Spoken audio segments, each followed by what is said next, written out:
All right, roll call. We got Kira so far, Tanisha, Ali B, Trucking, and Z so far. A few more people are joining in who are doing broker training as well, joining in with some questions. So go ahead and everybody, who asked the first question?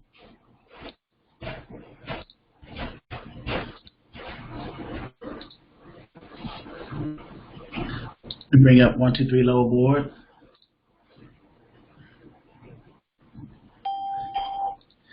Robert, sorry, Robert just joined.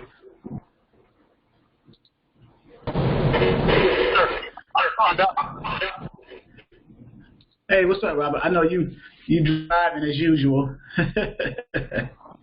Yeah, out here. Bad rain, thunderstorm going on. Yeah. I gotta get with Storm and Norman too. He and I gotta sit down and talk.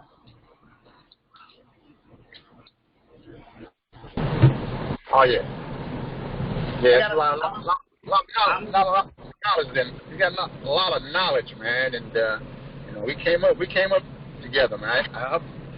Hey, good guy, man, real good guy, man. You think he got a jump shot too? I need to get with you because I was speaking to a broker today, someone who just got an active authority, and she's because I told her you throw shippers our way all the time. You put in the Facebook chat a shipper, or what was that, a canned food company, a can company that you recently delivered to? Yeah. I was coming across that area in Iowa, and I noticed that manufacturer over there, and they had like 8 trucks in the dock. It looked like they was waiting to get loaded or unloaded or whatever that's going on. So, I was seeing some activity going on. So I'm like, let me jot this down. Let me check it out on Google, see what they got going on. And that's when I found out they got more than one location. So, I thought I'd share it, Yeah, she's a new broker. She just became active, and she's in Jacksonville, Florida. So I told her to Google. I gave her a quick, because I was driving too, and I was on the phone with her for about 30 minutes. She paid way too much for her broker training. She paid about $2,800, and I gave her more in an hour than then she received the broker training. But I was telling her how to get to the shippers and see how that goes. And I told her I would put her information into the chat, see if we can get people to send at least shipper leads her way. So she got trained by an individual out in Texas, which was not as effective as she anticipated. So, but anyway, questions. It's just the thing that, wanting to do the work, though, man. Nobody wants to do the work, I can't understand it, man. Nobody wants to do the work. Lead by example. You want to get this, you want to do this money out here. If you want to do it, calls, knocking on doors in the area, you got to be kind of aggressive, man. And nobody wants to do it, Yeah, I was telling her to Google the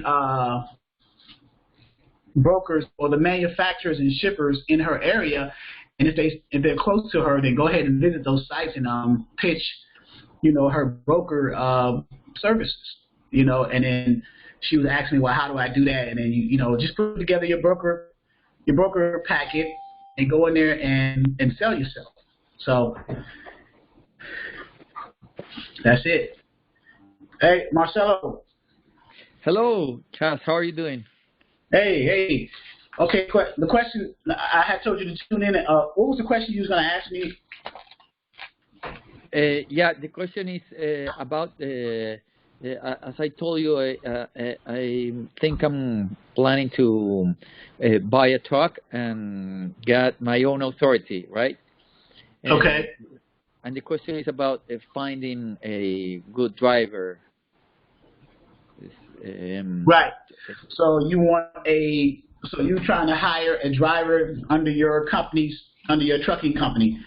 So you got to Yeah. vet that person. You got to vet that person out. If they are an owner operator, you vet them out to see their CSA scores. CSA stands for compliance, safety, and accountability. Check the driving record, things like that, and screen them out, because doing that, you are putting them under your authority, so you don't want to risk anything with your authority. If you got a driver that's not, that's causing accidents and that are doing things that jeopardize your authority, then it's going to be a waste of your time. So you definitely want to consider. You got to set yourself up with certain qualifiers for drivers who are going to run under your trucking authority or your trucking company. Now, only you know what those are. I don't know what those are, because every trucking company is different. Every trucking company has different criteria for qualifying their drivers. Some of them are standard, but others are different. So, Yeah. hello, For example, is Hey. at least 3 years of CDL, a clean CSA score, also no DUI and stuff like that, right? Those are. That is correct. And some of the criteria that you want to look for a driver who's going to be driving under your trucking company, some of them are obvious. Like, obviously, you want someone who has a commercial driver's license, a CDL, Class A. Well, it depends on what equipment type. Are you trying to get a box truck? Are you trying to get a drive-in, flatbed, or reefer? So it depends on the equipment type that will determine the type of CDL. So, but in any case, a CDL nonetheless is required. Next, of course, no DUIs, no, a lot of the obvious things. When you go to, look for insurance and things like that for your trucking company, they are going to ask about the driver. They're going to check out the driver, vet the driver, run things on the driver. So you have to have a preliminary system set up so that when you approach the governing bodies that you need to run a trucking company, insurance, DOT, FMCSA, you will have all your ducks in a row. Yeah, exactly. And where is a good place to find a truck driver, like online, or how is it? Well, you can go to, different social media outlets to look. You can put an ad in like Indeed or Craigslist, and if you do it that way, then you would list your qualifiers in the ad, and only those people who will call you that meet those qualifiers, then you can that'll help you vet out the process a little faster for you. But again, you have to put together an ad for yourself saying, okay, I'm looking for owner operators for a drive-in. This is what I'm paying. This is what I require of you guys. If you do not meet these qualifications, please do not apply. In other words, you're telling them, don't even waste your time. And then you just itemize and list what those qualifiers are. Clean record, you have to have a CDL Class A, clean DUI within the last 5 or 7 years, driving record of +5 or +1 or whatever is required in your state of how you want to, have the bare minimum requirements to meet for DOT, FMCSA, and your insurance. So again, only you would know that. You do your homework, and then you know that, and then go from there. Okay. And the other thing is, what's like a good paying for a driver is? I was thinking about 55 cents per mile. Well, yeah. So the cents per mile depends upon the number of years of experience that driver has coming in. If it's somebody new coming out of a trucking school, just got their CDL, then obviously they're going to start at maybe a lower cents per mile. Otherwise, then you say 55 cents per mile seems to be fair. So for someone with 5 years of experience, is that fair?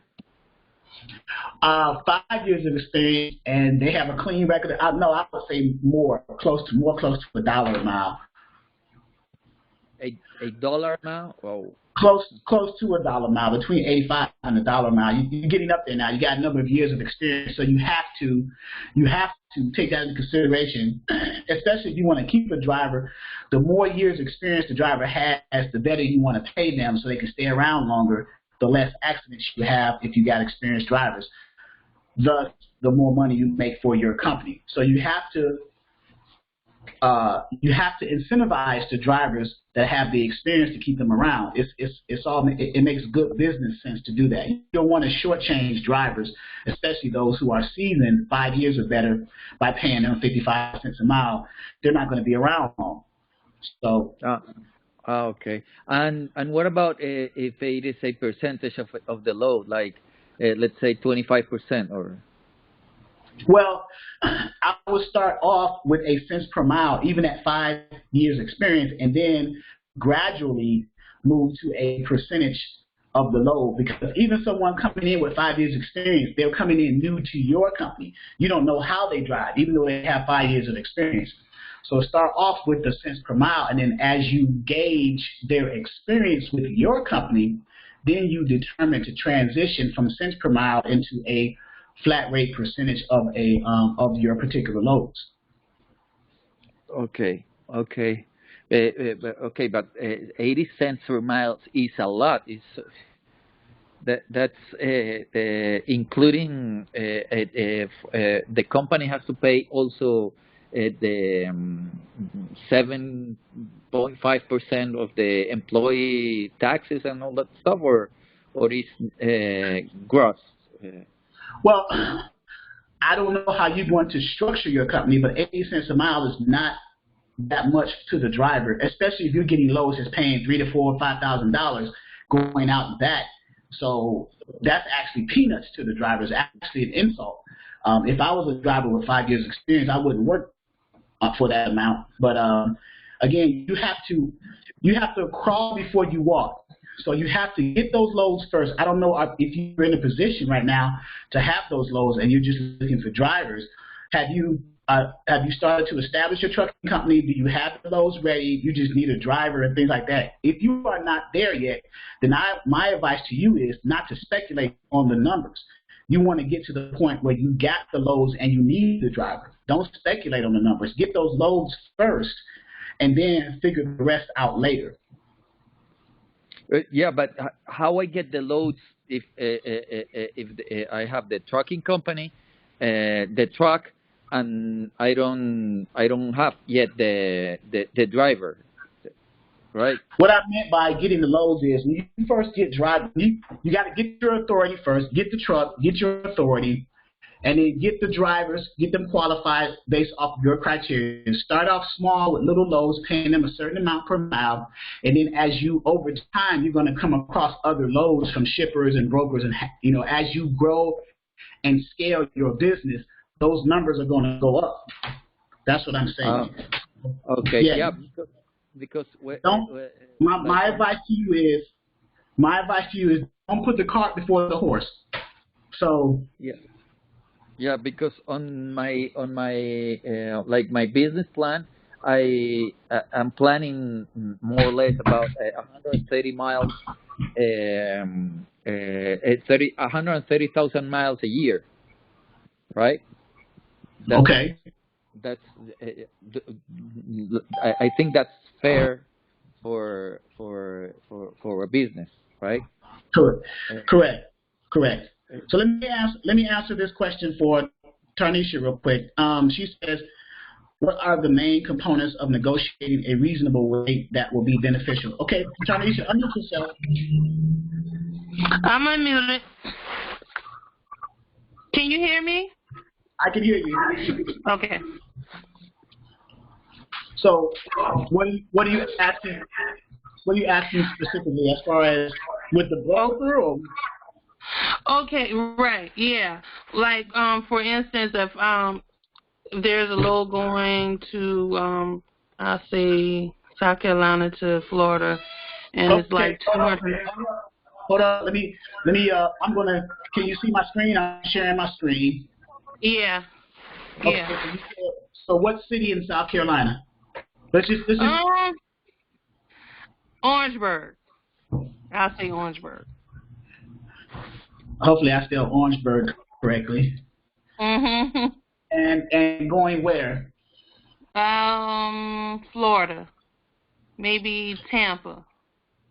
I'll just say the state of Florida. For what equipment type? Currently we have like a box truck, 2 box trucks. Yeah. Okay, so you're trying to find loads. You're trying to find loads for a box truck. So I'm going to say van. I'm going to say the weight is 10,000 pounds and the length is 26 feet. Right. And let's go to some specifications of that. Everybody's doing box trucks right now, apparently. Yeah. Van, hot shots. There must be an influx of loads out here for box trucks because right here I don't see any, but and honestly, that's one of my questions, CJ. It's really challenging, I'm finding, to find actual box truck loads. And I even go at it from searching just the weight, and just removing all the equipment specs to just find one. Right. So if you really want to get box trucks loads, you have to go after LTL shippers, less than truckload shippers in your area, or get a subscription to either Selectus, which is a challenge, Selectus load board, or My Virtual Fleet load board. So those are the ones that cater to and and also with Selectus, I've been able to look at somebody's page quite often, and they don't even have consistent loads. I just don't see a good place. Maybe My Virtual Fleet, but Selectus hasn't been as what I thought it would be as far as consistency. I've been successful with C.H. Robinson. For LTL? So when you talk to them, I'm assuming that you ask them, this LTL, will it be able to fit into a box truck? And they'll tell you, is it under 10,000 pounds and will it fit into a box truck? See, some box truck loads or LTL loads that will go in a box truck, certain states are heavy, like Atlanta, Georgia, maybe over in Texas, maybe in the Virginia, North Carolina area, and in the Midwest, like Ohio. And then if you got like Amazon loads that go in the box truck, but the only disqualifier with Amazon box truck loads is they require you to wrap your truck with their logo. Well, if you're doing other freight in Amazon, that's going to be a problem because you got Amazon freight on your a logo wrapped on your truck, but you're carrying somebody else's freight. What if it's a non commercial, like another company? Right. And what if this is a exclusive use load? You can only put their load on your truck. But if that's the case, then you got an exclusive use load on your truck wrapped with an Amazon logo. That's going to be a problem. So, what about like you've been in the other seminars with me, and you've heard them say that the weight is 8,000 for a box truck. Why do you say 10,000? I'm just trying to understand the why. It's the max weight. If you fill your truck up with fuel and go to a weigh station, the max you can get up to is about 9,995 pounds. So that's why I say 10,000. Exactly. Yeah. So you're safe. I would say you're safe with 9,500. Just say 9,500. If you can find something with 9,500, you're safe. Now the GVWR, the gross vehicle weight rating is 26,000 pounds total. But that's the whole truck with freight on it. So but the actual freight in the trailer that you're hauling the commodity, let's just say 9,000 pounds. Let's be safe. So But like, what about the diameters of the cargo that you're trying to move around? What about like if it's longer than what a box truck can take, or higher than what a box truck can take? Then you will be unable to haul that freight. But they're not listing that on the road. They're not Right. listing the height and weight. When you call, they'll ask you all the information. Right. So what you need to do is like what I used to do. I used to create a cheat sheet. So if you know that you're going to be dealing with specifically box truck loads, then you will ask them to what's the dimensions of the freight? Is it palletized? Is it standard 4x4 pallets? How high is it? They're going to say 48 by 48 by 30 or whatever the standard pallets. Because you know the dimensions of your box. You know it's 92 across, or 94 across, 96 high, or whatever. So you know what can go in it. But if you're dealing specifically with LTL freight and box truck freight, create yourself a cheat sheet. So when you talk to the broker, you ask them, okay, what am I calling? What's the commodity? What are the dimensions? I want to make sure that I'm able to put this freight securely into my box truck, close that door and secure that freight. So if you have a cheat sheet in front of you already know your dimensions, and then they tell you what they have, then you'll be able to tell them whether or not you can haul that freight. That way you won't set yourself up for failure. Right. Okay. And will they change what they're offering for, like, say it's an LTL load, but they have requested to be a van, like a semi-van, dry van, but your box truck can fit it. Will that be any difference in the rate? Because it's a different vehicle? I apologize. I didn't hear the first part of that question. Can you repeat it, please? I said, okay, so if you go on, like, say, Dashboard, and they have something for a dry van that's like 8,000 pounds, and you call and it can fit on your box truck. Would they change the rate per the equipment type changing? No. If it can haul on a box truck, their rate is set. If you can put it on a box truck and save fuel as opposed to putting it on a dry van, you're winning because they're going to pay you what they can pay you.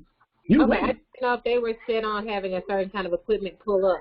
No, because 8,000 pounds on a dry van is probably considered LTL. It's a partial. But 8,000 pounds is like a full truckload on a box truck. So, but the rate is going to be the same. The broker can care less if it goes in a box truck or a dry van as long as it gets to its destination. So you're winning with a box truck because you're hauling that load for less fuel costs. Okay, and what about a cargo van in the same scenario? Cargo vans and sprinter vans, they're smaller than box trucks. So if you can put now 8,000 pounds, you're gonna have trouble. Cargo vans is about less than 8,000 pounds. So you're probably gonna not be able to put that on a cargo van with that same scenario. It's gonna be less with. But with cargo vans and sprinter vans, you may want to consider more expedited runs. So if you are looking to do cargo vans and sprinter vans, like downgrade from box truck, then you would consider like expedited loads. Let's look at expedited loads.com. So you would look at expedited loads. Okay. I mean, I get that, but I was just wondering, like, where would you find loads even for a cargo van? Oh, right. This website is where you're going. Okay, you mean really expedited loads.com. Yeah. Okay. Yeah.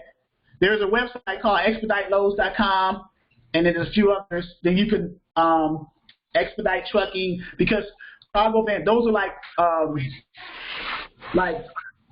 hot loads, like hot shot loads, almost like not hot shots like a hot shot truck, but a hot shot loads like it really needs to get there like tomorrow, kind of thing, like quick. So, but expedite loads is a good resource to use. All right, thank you. Oh, I didn't even know this existed. And one more question. And I kind of threw it away earlier. So you said the word hot shot. The word hot shot is used so. I'm sorry, who's that? Tanisha? This is Diva. This is Kelly. Oh, I'm sorry, Kelly. I apologize. I muted the wrong person. No problem. I heard some background noise, so I'm muting everybody but you. Go ahead, Kelly.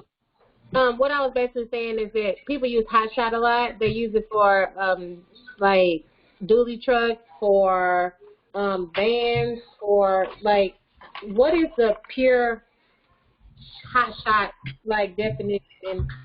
And does it need to be cradled in some context when somebody uses that word? Well, the general hot shot term is for a up to 40-foot flatbed trailer attached to a dually pickup truck. That's the general hot shot trucking terminology. Right. Okay, that's what I thought.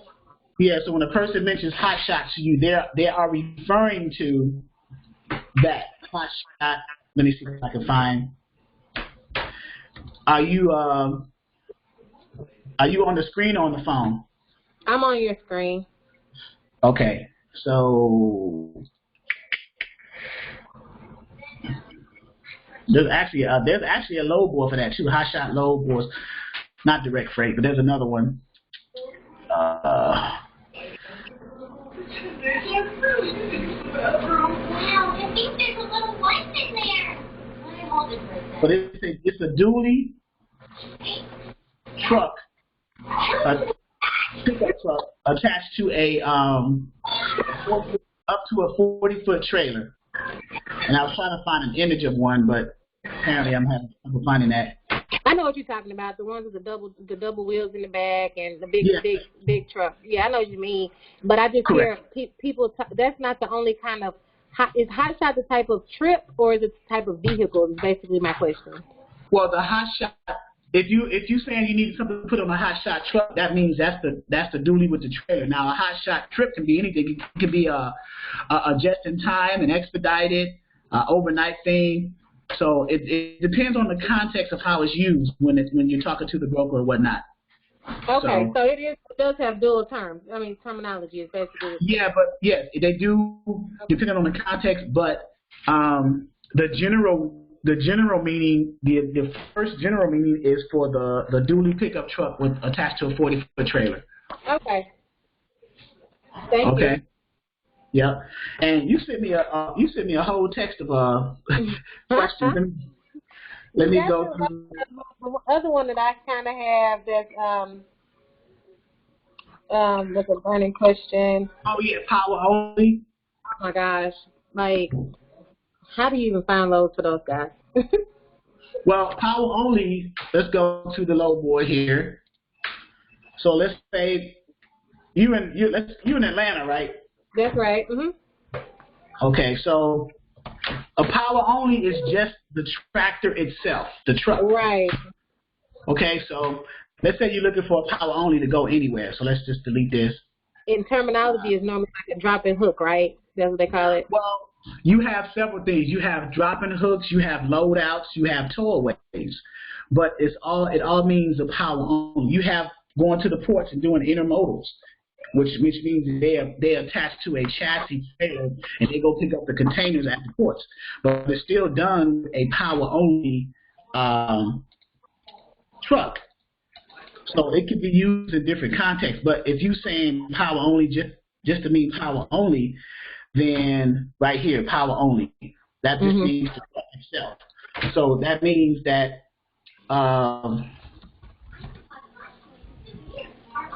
It just got the tractor. it's just a tractor. Right. So I just want to give an example if I can find one. Click on images. Oh. You know what? There they go. There they go right there. Yeah, I'm going to go back to Google. I'm going to go here. That's a good point you just said. Images.google.com. And that way you can go to images. So power only trucks, right? Yep. There they go. So here we go. So these are power only trucks. It's just the truck not coupled or attached to the trailer. So any power only carrier, they just own the truck. They may be leasing or renting the trailer, or they may be doing dropping hooks, loadouts, and towaways.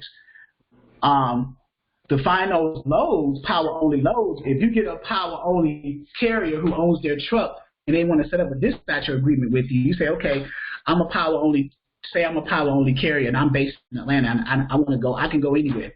So you go to the load board, like for example here, 123 load board, and you say, okay, I'm gonna look up power only, Atlanta, Georgia, going anywhere. Let's put anywhere for power only. Let me get rid of these, close this hidden thing. Picking up any day, any time. So we hit search. We got 48 loads, right, coming out of Atlanta to offer. And here's the number. So I got a power only load picking up in Alabama, going to Kansas City tomorrow or today. It's 12,000 pounds, so they're going to grab a trailer that's loaded with 12,000 pounds and take it from Alabama over to Kansas City. That's a power only load, and it's paying $12.50. So that's $1.67 a mile. Now that sounds like it's cheap for a power only, but that's typically what's the power only gets. Power only don't get paid as much because they don't own a trailer, right? They don't own the trailer, but they can make money. They can make money with loadouts and tollways, because with the tollways are trailers that are already loaded that the companies are paying the power only trailer owners to take from one DC or one location to the next. Loadouts are empty trailers that companies let the power only operators borrow. They'll say, okay, I got an empty trailer in, let's use this example. I got an empty trailer in Birmingham, Alabama, and I need to take it to Kansas City by next week. So in between that time, you sign what's called a trailer interchange insurance, part of the agreement, that you can use that trailer to move freight on from the time that you leave in Birmingham to the time that you get to Kansas City. You can put as many loads as you want on there and make as much money. They're only paying you to move that empty trailer from Birmingham, Alabama to Kansas City. Let's say they pay you $500 just to move the empty trailer. But in between that time, you can make extra money by putting loads in that trailer yourself as a power only. That's what loadouts are. Okay. That's what loadouts mean. The tollways are you're taking their trailers that they're already loaded and taking them from one location to another. Loadouts is you're borrowing that empty trailer and putting loads in it. But you have to go along the corridor of Alabama to Kansas City. You don't want to get too far being passed. Right. Loads is going to take you too far away where you're not going to make that empty trailer delivery in Kansas City in time, because then you violate the terms of the agreement. Right. So as long as you find loads, let's go to maps here. As long as you find loads within the corridor of that agreement that's taking you from Alabama to Kansas City, and you got a week to do that, then you can see the maps. It's right there, map around it. Anyway, you just kind of want to go through the states that are reasonable to go through to get there on time. Correct. And let's say they give you you're going to be looking for another power only loadout or tollway, huh? Right. And if you think about it, if I'm a power only guy, I grab an empty trailer in Alabama, I take it to Kansas City within a week. But in between those days, I'm getting loads in between that time along my way to Kansas City, let's say I make an extra $3,000 plus that $500 they pay me to take their empty trailer from Alabama to Kansas. But I made an extra $3,000, so I made $3,500 going that way. And let's say, okay, you guys got any trailers that need to go back. And they'll say, yeah, by the way, we got one here that just got offloaded. Can you take that back to Alabama from Kansas? Sure.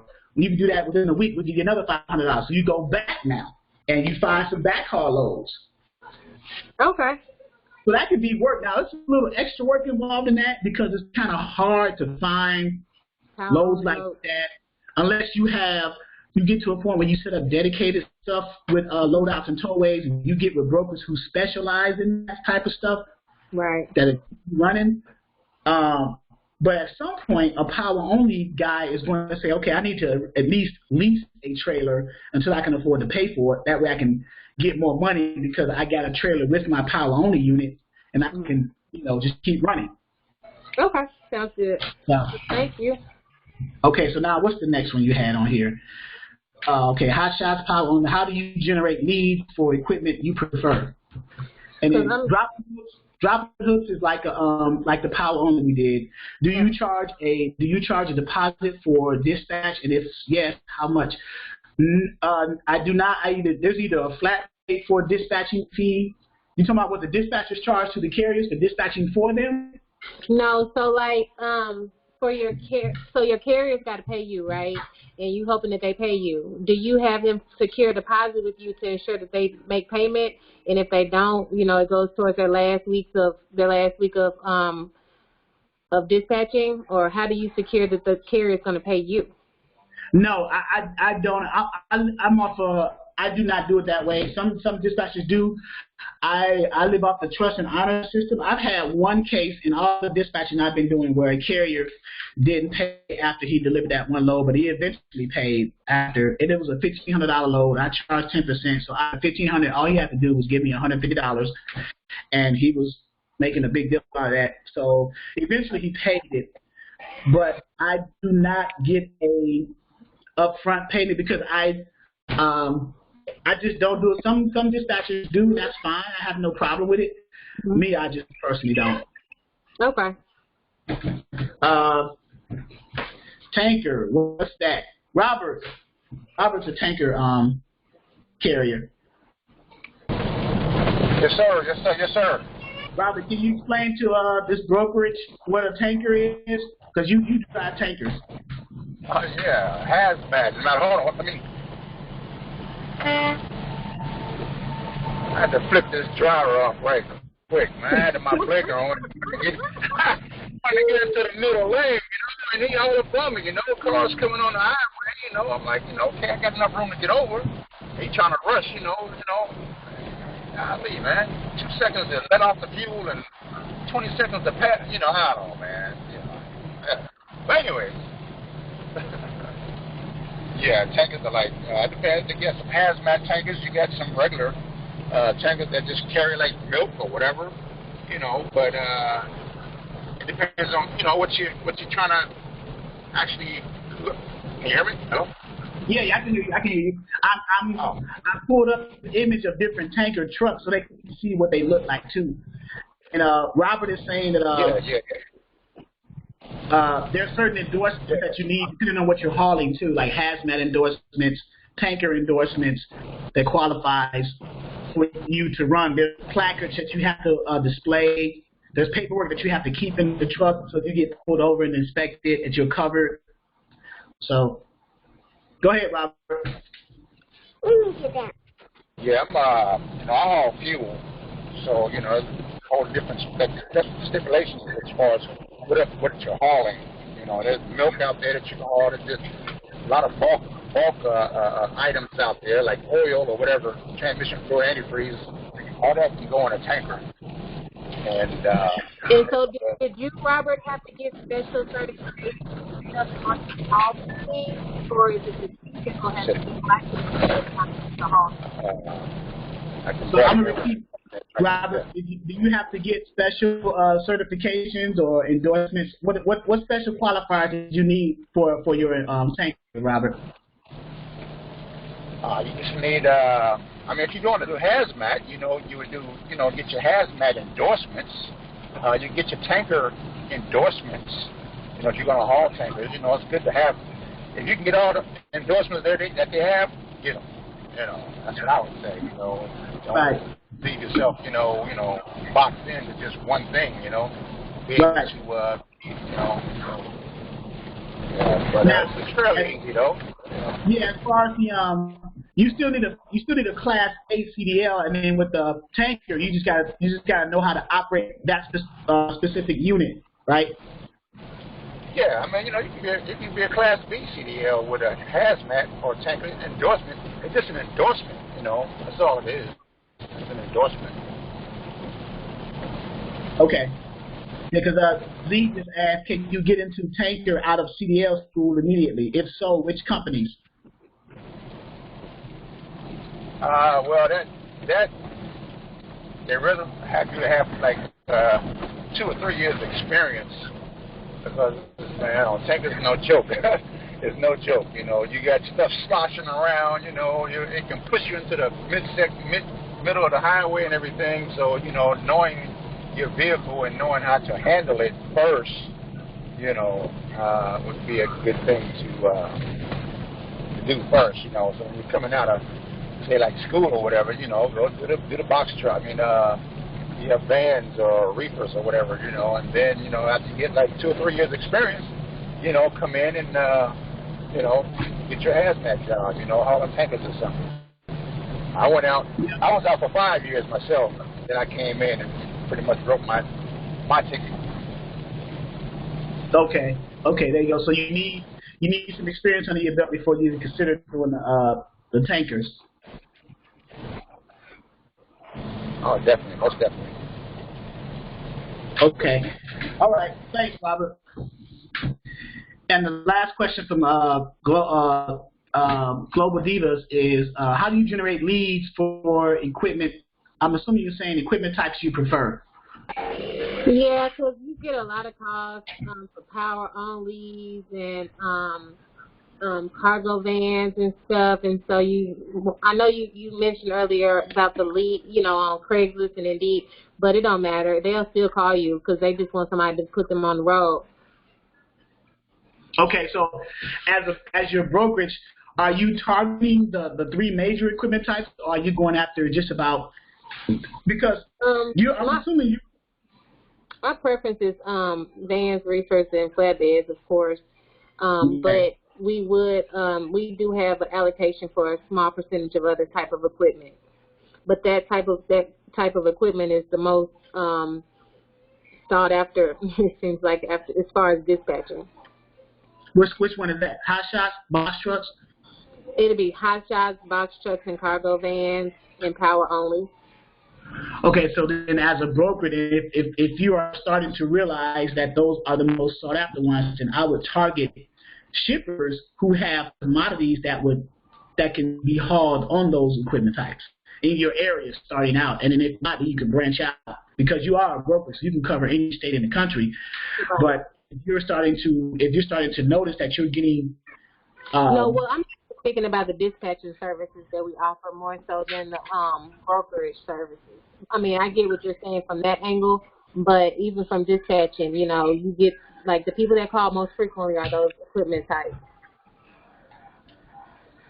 Okay. Oh, yeah, I didn't answer Tarnisha. Tarnisha, you're saying the question about what are the main components of negotiating a reasonable rate that would be beneficial? Right. Okay, and we were referring to you as a dispatcher when you're talking to the broker? Yes. Okay, so let's give a scenario real quick. Well, not real quick, but let's take our time with it so we can get it down. So let's look at load up. You're in South Carolina, right? Right. Okay, so let's say Charleston. And as a dispatcher, are you charging a flat rate to your carriers or a percentage? Pretty much a flat rate. Okay, so let's say that amount is between $250 and $500 a week. Any number between that. So let's low end it, just $250 a week. Okay. Okay. So when and let's say South Carolina, let's say drive-in, flatbed, or reefer, the 3 equipment types. Well, choose an equipment type. Let's say you got choose an equipment type that you got a carrier that you're dispatching for. Which one of the 3? I normally have like the van and sometimes I'll just check all of them and just like put in with my weight. I just put I just normally put 10,000 pounds or 11,000 pounds. So you're dealing with the box trucks. Uh-huh. So are you dispatching specifically for box trucks? Yep. Have you considered expanding that and dispatching for vans, flatbeds, and reefers? Yes. And the reason I say that is because it'll make your life a whole lot easier, because those are the equipment types that you can find loads for a little bit easier than you can for box trucks. I'm not telling you to stop finding loads for box trucks. I'm just saying consider scaling your dispatch business to go after carriers who have equipment types that are out here, that have loads out here for them a little bit more prevalently than box trucks. So let's say, for example, I put van, flatbed, and reefer. I'm going to search for loads, all those loads. And that's like 1,700 loads. That's a lot of loads across those three. So let's edit this. Yeah, it is. Let's just say vans. Let's say you start off with a dry van. Let's say you upgraded from a box truck you doubled the size of your box truck to a 26 to a 53-foot dry van. So let's hit that search again. 279 loads for a dry van coming out of Charleston, South Carolina, within a 150-mile deadhead radius. So I'm going to click offer because I want to see the ones at the top that has a number that the broker posted what they're paying for that load, a rate, right? So, and what you would normally do, now these rates don't look good, but that's fine. I just want to show you a point right here. Here's one right here. Effingham, South Carolina, which is 88-mile deadhead from Charleston going to Long Island, New York. That's paying $2.60 a mile because it's only going 653 miles. Mm-hmm. So the rate to the truck is $1,700. So now what you would do is with the broker, you want to add what your flat rate is on top of that and renegotiate a new rate. So if it was $250, you would say, so $250 plus $1,700 is $1,950. So I would say, well, can we do it for $2,000? And that's what you would do.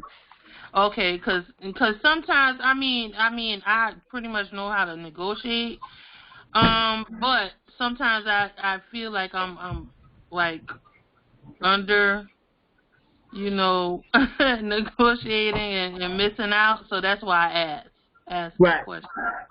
Yeah, what you want to do, you want to put your fee on top of what the broker is paying on the rate because you never want to pull the money from your carrier's side. You want to add on top of what the broker is paying for the rate on their side, so you can, so the carrier doesn't lose any money. Because if you were to pull $250, even though this is a good paying rate, $2.60, if you were to deduct that $250, then that's what, $14.50, right?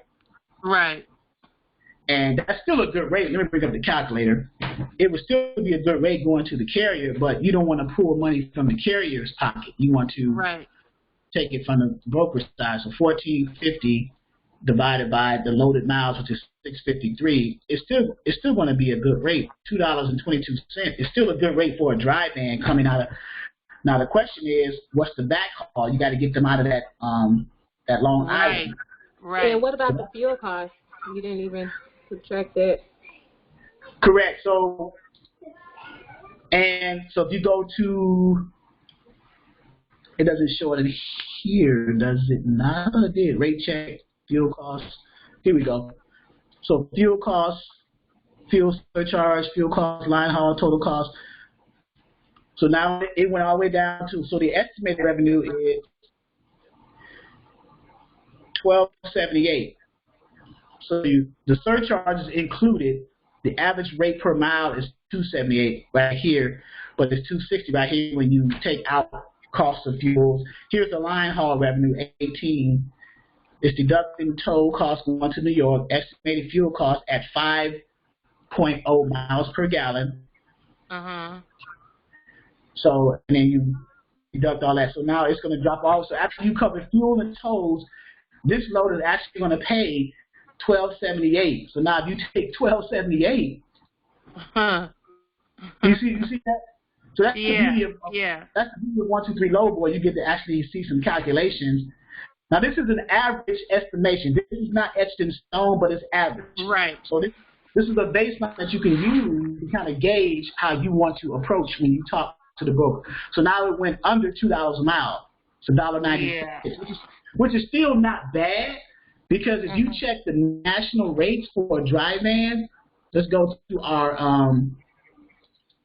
our trend lines, right? And let's check the national rates for a dry van. We said this one was $1.96 after we did everything. So let's go to the national rates for a dry van right now out of that area. South Carolina, right? So it's 201. So we're close to that for a dry van. Right there. Okay. Okay. right? Are you guys familiar with trend lines? Yeah. Okay, so that trend lines for each of the three major, the reason why I say three major equipment types, dry vans, flatbeds, and reefers, 53-foot dry vans, 53-foot reefers, and 48 or 53-foot flatbeds. The reason why I say that is because these are the three popular equipment types that the loads are out here for the most, which means that they're easier to find loads and book loads for those equipment types. So as a dispatching company, it would make economic sense to target carriers when you're going after dispatcher agreements who have these types of equipment types, right?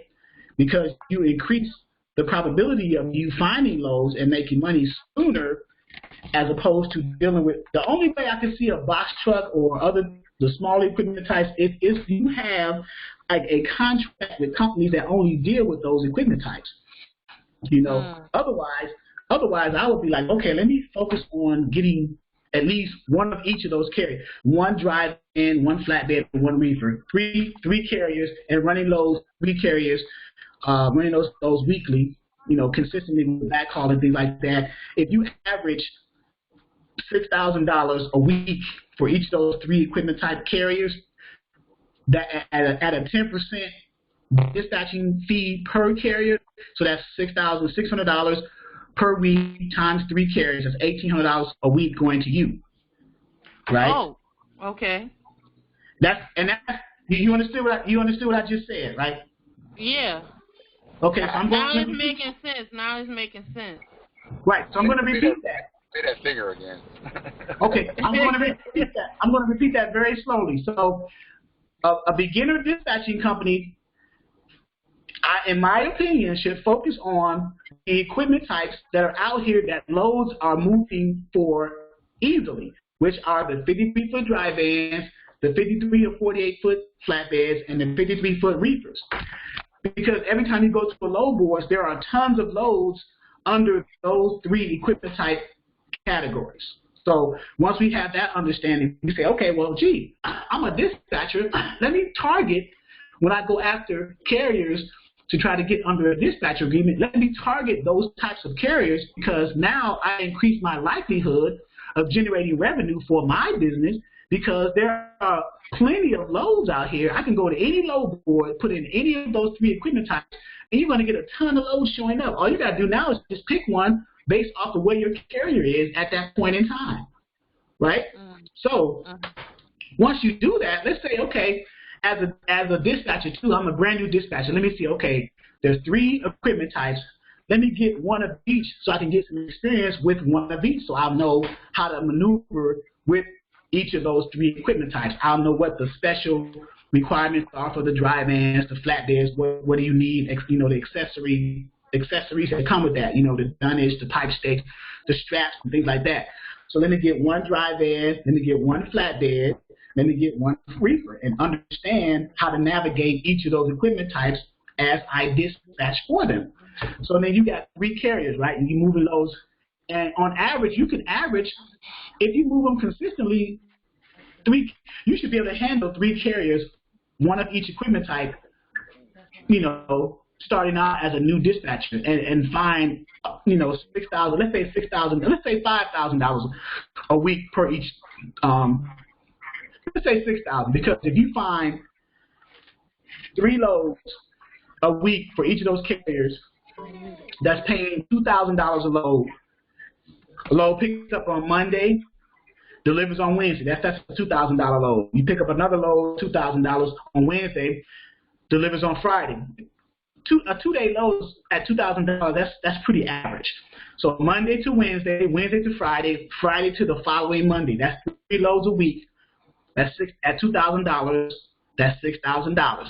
You do that for each of those three carriers like that in each case, and sometimes it's going to be higher for flatbeds and reefers because they pay higher than dry vans. So you may get a $7,000 or $8,000 a week, but I'm saying on average, across the board, let's say $6,000.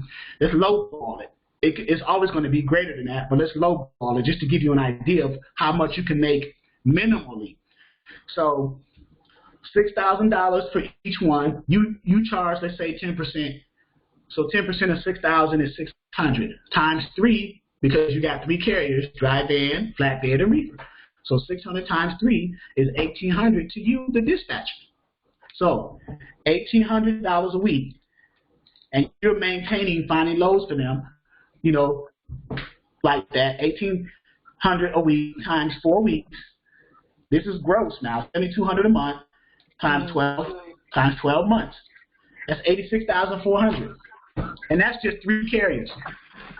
Now, let's say over 6 months, let's say 3 to 6 months, you've gotten used to finding loads for them, especially when you got relationships with brokers with these 3 carriers, because you always moving loads with the same brokers.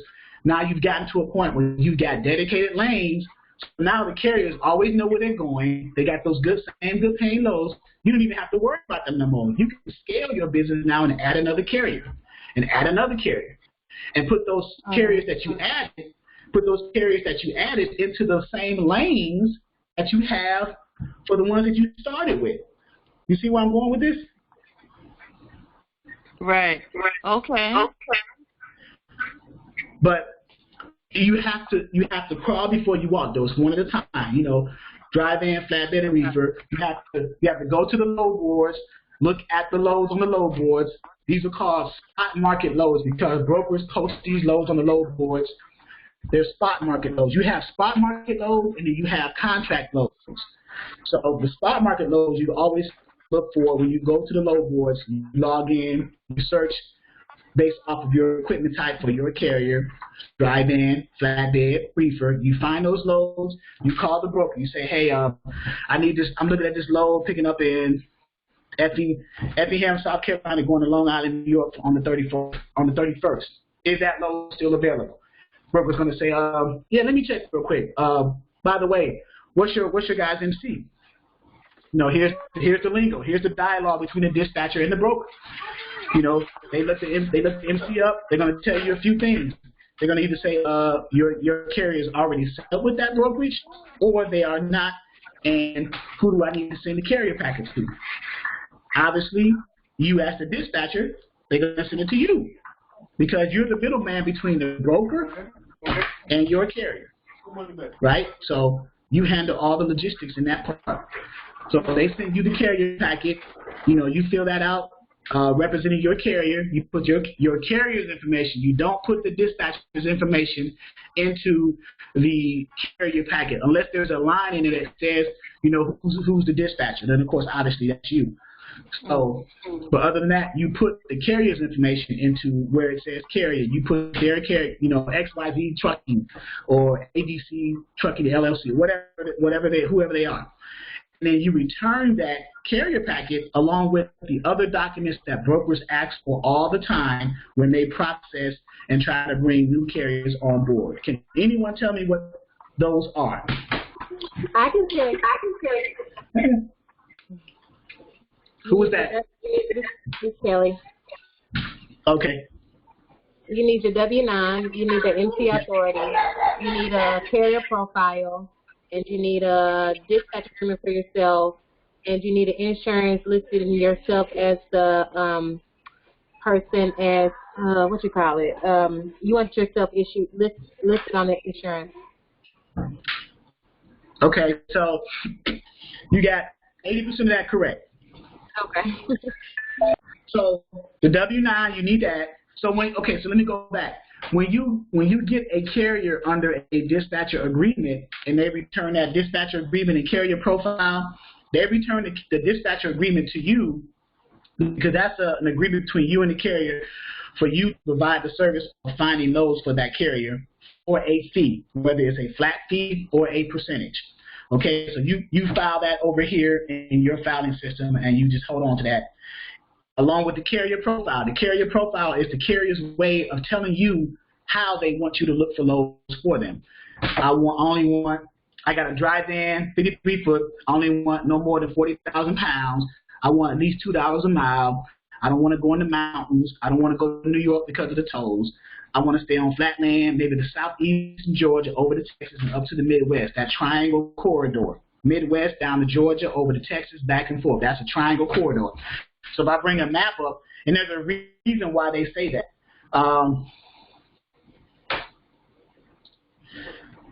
Because most carriers, they figured out certain areas of the country that's paying well and that you can maintain finding loads into and out of that state consistently. So carriers, over time, they bumped their heads a few times and they figured out that this state is good for coming into and out of as opposed to the next state. So, for example, Ohio, Midwest area, or any Midwest state, Ohio is pretty popular because it's big. Georgia, down to Georgia, over to Texas. Texas is huge. So that triangle corridor right there, that's good for any, whether it's a dry van, flatbed, or a reefer. If you can keep a carrier, if you got a broker in Ohio somewhere, a broker in Georgia somewhere, and a broker in Texas somewhere for whatever equipment type of those three, then you're winning. And you got a good carrier that runs through those areas in that corridor, then you're winning. Okay? So the profile, again, so the dispatch agreement and profile, you keep those to the side for yourself. Now, the other documents that the carrier that you have send back to you so you can start booking loads for them is the W-9, like Kelly said, the MC authority, and the certificate of insurance. So the W-9 shows that they have a trucking company, they have a business with an EIN number that's associated with their business name, not their social security number. Well, I've seen a W-9 for a trucking company that had a person's personal social security number associated with their trucking company. I actually told them that's probably not a good idea. So that's number one, W-9. Number two, the MC authority letter, which shows that the carrier has an active authority issued through FMCSA and DOT. It's an active common carrier interstate authority, so they can go all over the place. And then number three, the certificate of insurance, which shows that they have the minimum requirements for liability, which is $1 million, and for cargo, which is $100,000. So those three are important.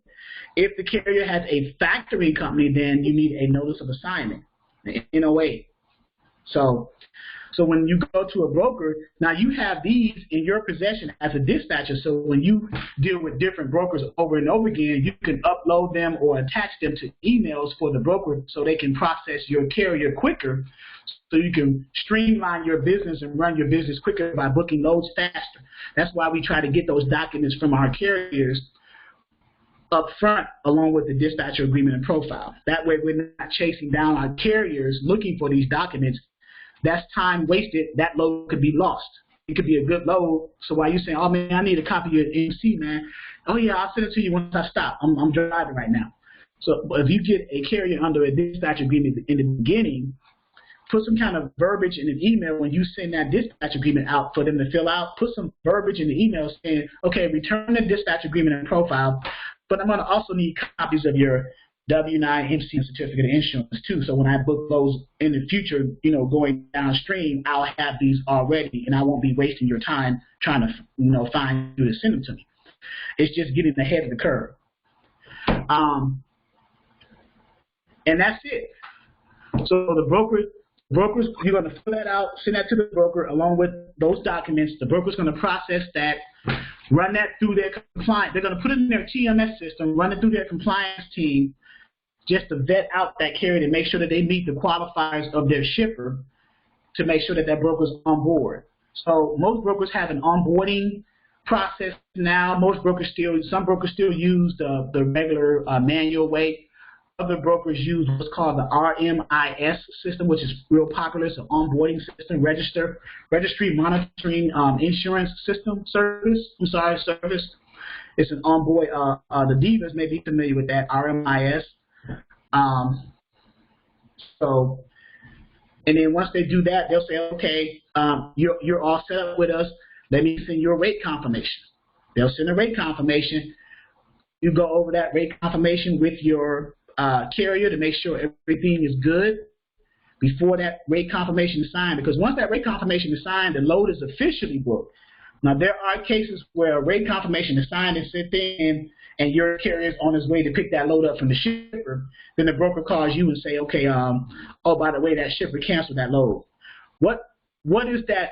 What do you do in that situation? You charge a fee for them if your truck's already on the way.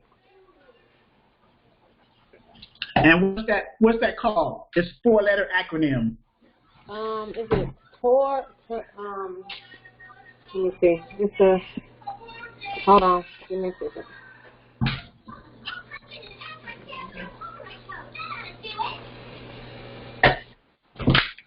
And you're probably going to be doing this soon once you get with shippers who cancel on you all of a sudden too, Divas. That's not good. Well, it's called TONU. TONU. Yeah, that's right. Okay. Yeah. Yeah, truck ordered, not used. So truck ordered, not used.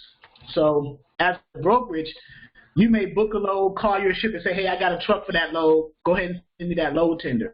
The shipper's going to send the load tender, right? You're going to produce a rate confirmation by putting that load tender information into your TMS system and building that load out and creating a rate confirmation. And then your rate confirmation numbers are going to be different than your load tender numbers. The brokers the shipper is going to pay you in the load tender, let's say $5,000. But your rate confirmation to the carrier is $4,000. So you took $1,000 off the top as a broker. So your margin is 20%. Just as an example, I'm just saying as an example. You can have a 15% margin, whatever your margins are. That's just an example. So that's how that works. Okay. So when the shipper says, by the way, Mr. Broker, that load is canceled. We don't need that load picked up at XYZ shipper. So now you got to say, oh man, I got to pay this carrier because he's already on his way to the shipper to pick up that load. So you got to give them up to, I think it's about $150 to $250 in a TONU fee for their time and fuel. So.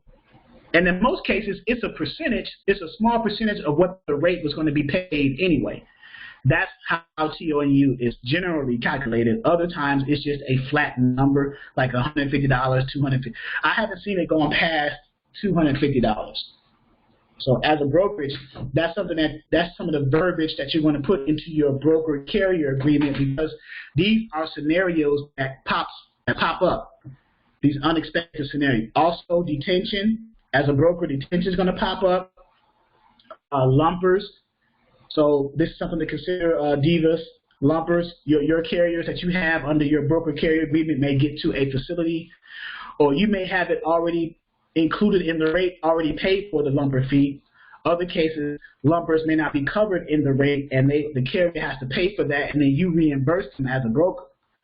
So the broker is going to say, okay, well, the way to reimburse it, either we add to the rate, or we create what's called a T code, where we get from you, Mr.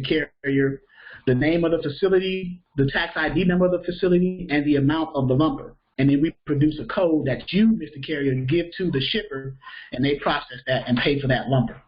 The lumper, but why would carrier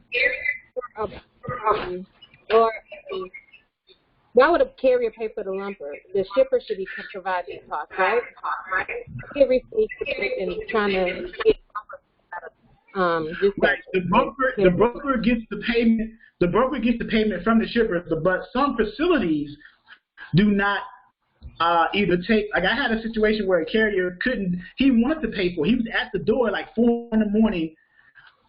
They didn't take cash. They didn't take credit card. They only took a T code from the broker. So the broker, we had to call a 24-hour call center brokerage and get the name of the shipper, the amount of the lumper, and the tax ID number of that facility. And then the broker got with the shipper to produce a T code to cover the cost of that lumper.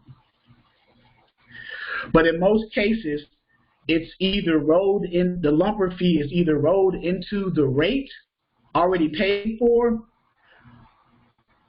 or you just deal with facilities that don't even lumper loads. It's just that's just how it is. How do you tell? Do you just ask the broker when you call them? I mean, when you get your customer, this is something that you may want to consider asking them. You know, how do you guys work at your facility? When I send carriers there, what's the detention? How long in your estimation? You don't want to overcompensate when talking to them because you don't want to lose the shipper. But when you do talk to them, you say on average, how long does it take for you guys to load carriers and get them out? Also, what's your situation with detention? What's your situation with lumpers? Do you guys have warehouse people that do you guys charge to load and unload trailers from carriers, or is that rolled into the load tender?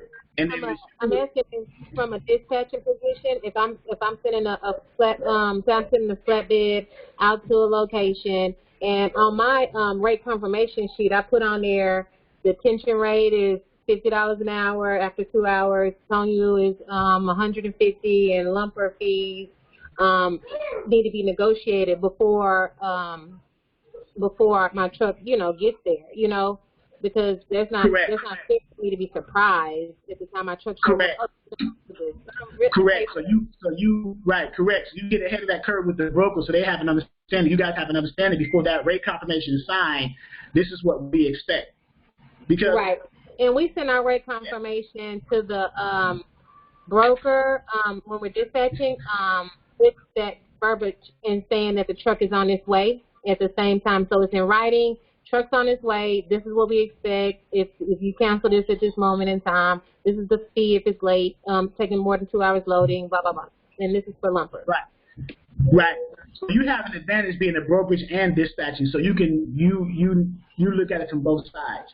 Now, and even before that process, in the carrier packet itself, if you do not see verbiage that talks about detention, TONU, or lumber, you may want to bring that up to the broker prior to even finishing that onboarding process. Gotcha. So, all right.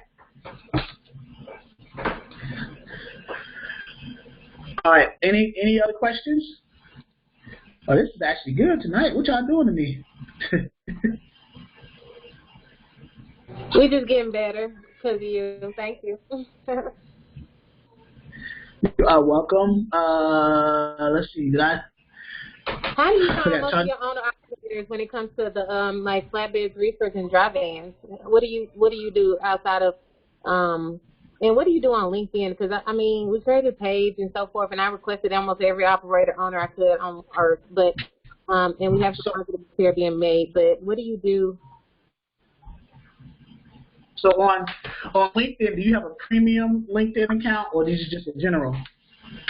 I just actually did it this last week. It's just general. It'll probably be upgraded to premium for sure for the free 30 days, and then we'll see how that works for us. But I just want to make sure I, hammer it. Like I said, right now I have actually like 300 or 400 pending requests on LinkedIn. Like every day, just going in there requesting only on operators. So when I do have the opportunity to go to the premium, I can use all those 30 days, if not more, if I buy them to, really pound the pavement. So I just want to know what's the best marketing move? Is it to post a job? Is it, inbox everybody? I mean, what?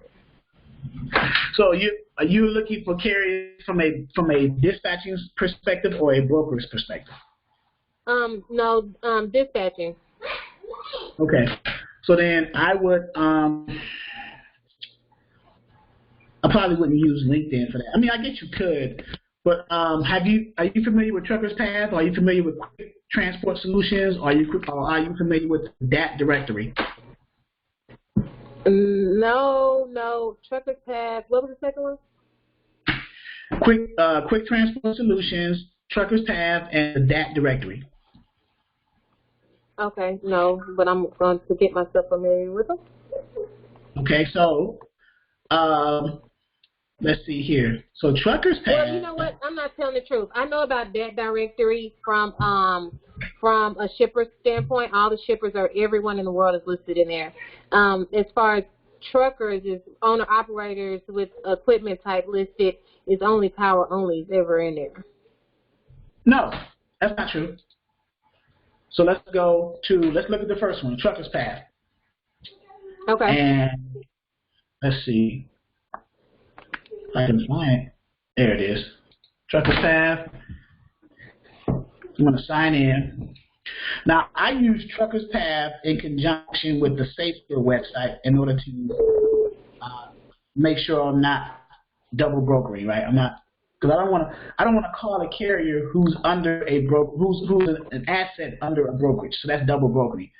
So I want to call a carrier whose entity type is only carrier and not carrier/broker.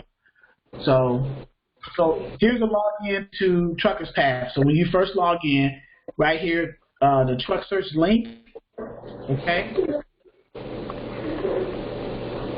Okay. All right, so I click that. So now it takes me to another screen here. Under this is where you find the different equipment types. So I'm going to leave pickup as all states because I want to increase my chances of finding carriers all over. Right now, there's 77 carriers logged in currently right now looking in Trucker's Path, either looking for a load or posting their truck as being available for a load right now currently logged in. So I'm going to go to equipment, click the drop-down box, click the any to uncheck everything, and then select the 3 equipment types, van, flatbed, and reefer, okay?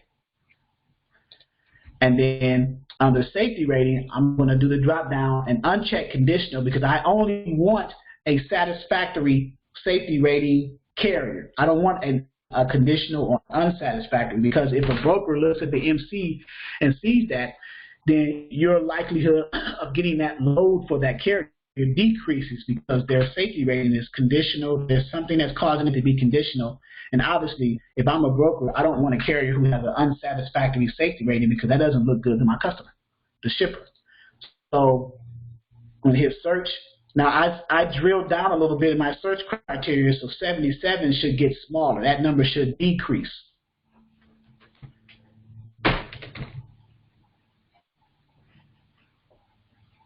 So now it's 42.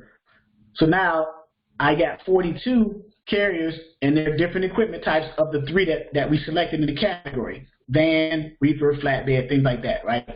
Some of them you see, now this person has a reefer and a flatbed, it's the same person.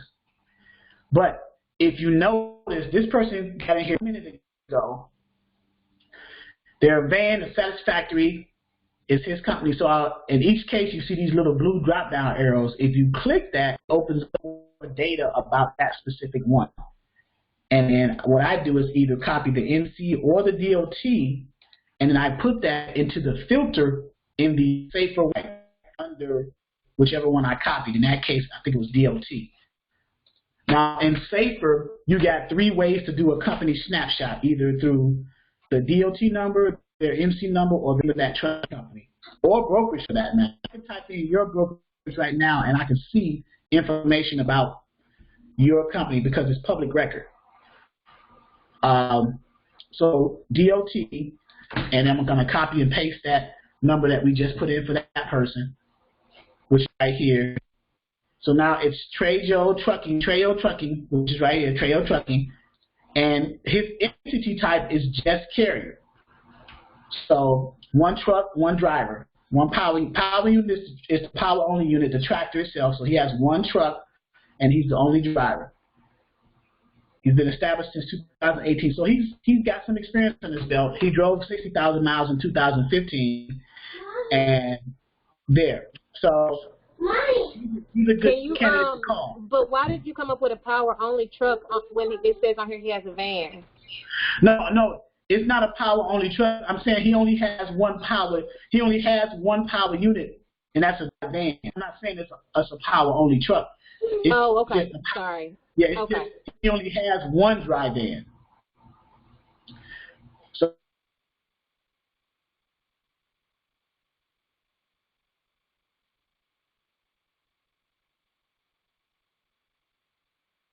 the general areas right here, you can kind of screen. His entity type is only carrier. He's not a carrier/broker, which means he's not an asset under a brokerage, which means I would not call him.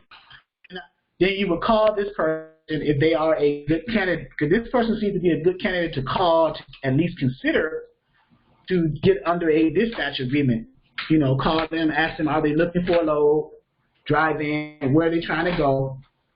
Matter of fact, let's do that right now. Let's do a live call, right? I will put somebody on the spot, but I'll do it myself. Let's see. Marcelo just said he asked a question. If I can get it up.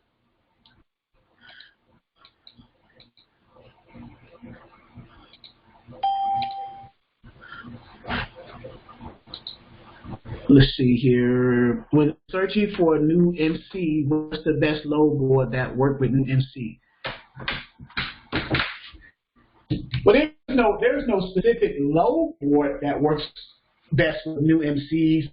There are specific brokers that cater, and you can find loads for carriers with new MCs. But the load boards, you can pretty much search any load board, because the load boards are going to still list, all the load boards are going to list the same brokers who posted those loads across those different load boards. So the load boards, I don't want to say they don't matter, but they don't matter. It's the actual brokers who posted those loads that are willing to work with carriers whose MCs are 6 months or less, a year or less, so on and so forth.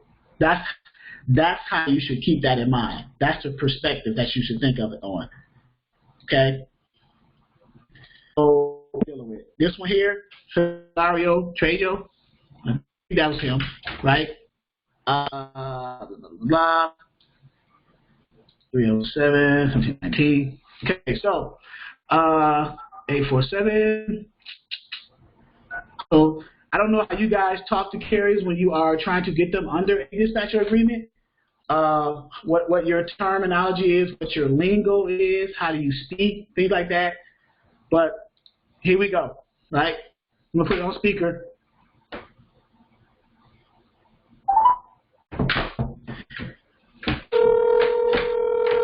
Type yes if you hear the phone ringing.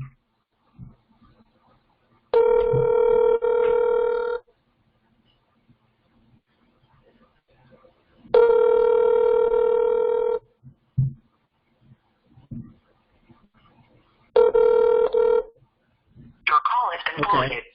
So here's what the voicemail. Everybody said yes, so that's cool.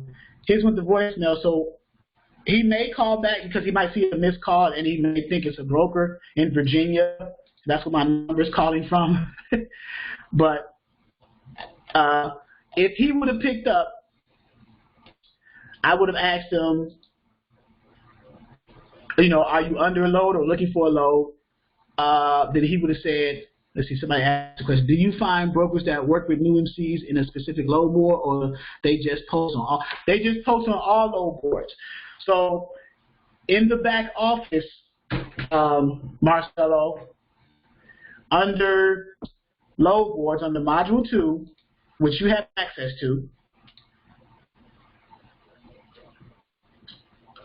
I'm sharing my screen now.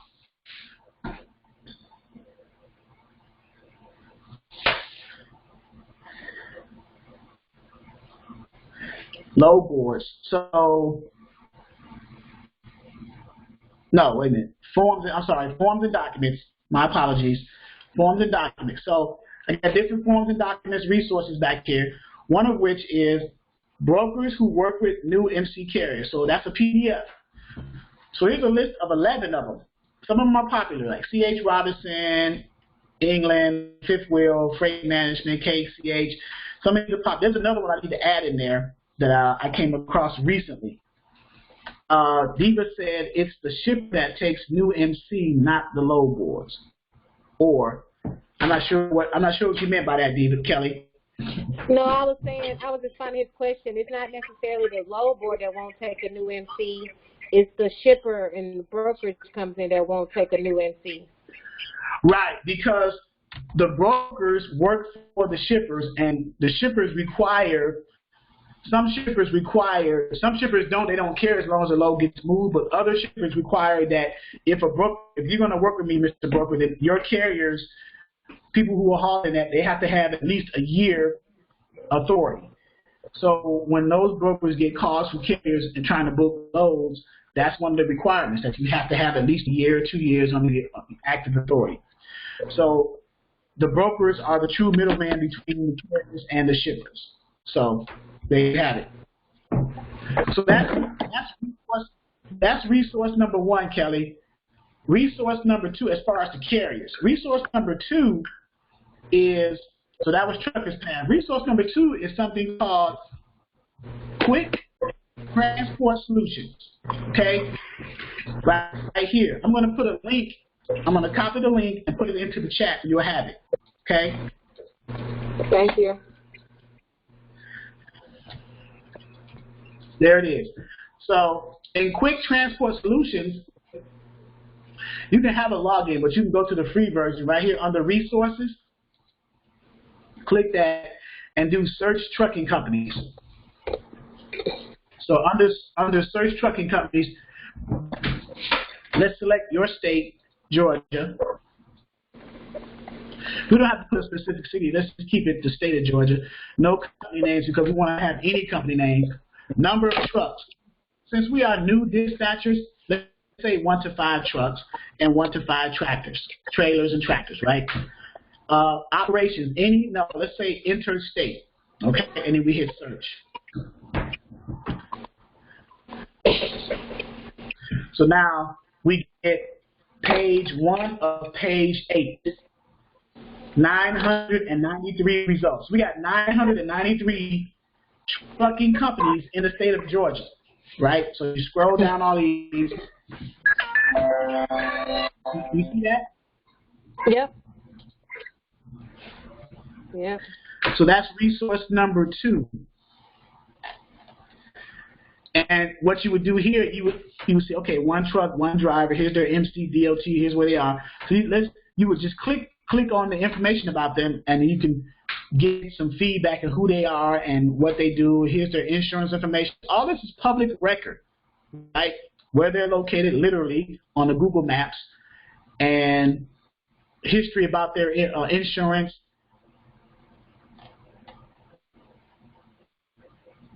Contact number.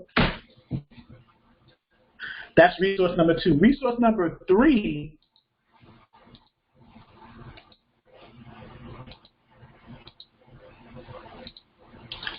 is the DAT directory. So I'm going to go to the DAT, Trucker's Edge version of DAT. DAT stands for Dial a Truck. Okay? And someone else is logged in, that's fine. I'm going to log in anyway just to show you. DAT directory. So when you first log into DAT directory, this little orange area with the 3 white bars, you click that, it opens up. Under Tools, drop down, you select DAT directory. Another tab is going to open up in your browser, right here. So the first tab is Search Directory. Under that, you do the third option, Research New Business Partners, okay? Under here, you mentioned shippers in the DAT directory. You could look up, based off of shippers, from a broker's perspective, you could look up shippers if you are a broker looking for shippers. But if you are a dispatcher looking for carriers, then I would select carriers. Leave the company name blank because you want to get all of them for whatever you're searching for. So let's say Atlanta, Georgia, let's say the state, and then within a 200-mile radius. And we're going to sort the results by the company name, and we hit search. So we got over 500 matches. Notice this area is blank, but when you click on one of these, it'll put the details about that particular one you clicked on the right side. That's how you navigate that directory. Now, more detailed information, if you scroll down, you can see if they're interstate or intrastate, what they haul, the commodities. That way you can tell what kind of equipment type it is, general freight, dry bulk, and beverages. But even if you can't figure it out after seeing the commodities, there should be an equipment area right here, equipment, under equipment. So they got 1 53-foot dry van, 1 power unit, 1 operator, 1 company driver. So that's what It's a one-man company, 53-foot dry van.